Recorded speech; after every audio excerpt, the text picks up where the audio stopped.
Good morning, it's day 14 of my OMAD diet.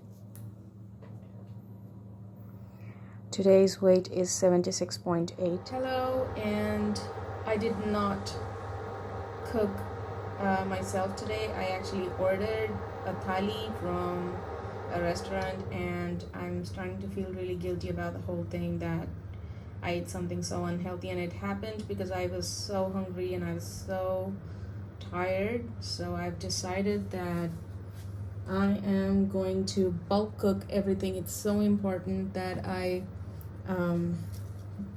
bulk cook stuff. Now I'm clearing my fridge today, and I've taken out whatever I could see. I'm going to check what's good to eat.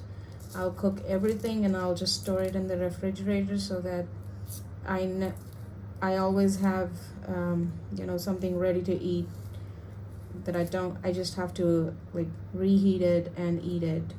Because with this diet, it gets pretty tiring, even though it's already been 14 days me doing this.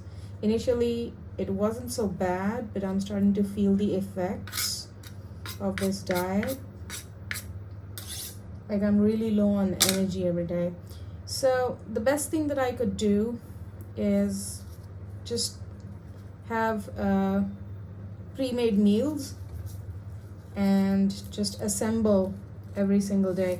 Once a week I should just make everything and store everything in the fridge and just assemble my dish every day and eat it. So what I'm doing right now is just cooking everything that I have in the fridge. Of course, I'm not going to make a whole video about how much I'm going to cook. I will make a short video of just me cooking the veggies and how I'm going to just use everything up and store it. And I will also cook, bulk cook brown rice and whole masoor dal as usual. So yeah, that's what I'm gonna do today.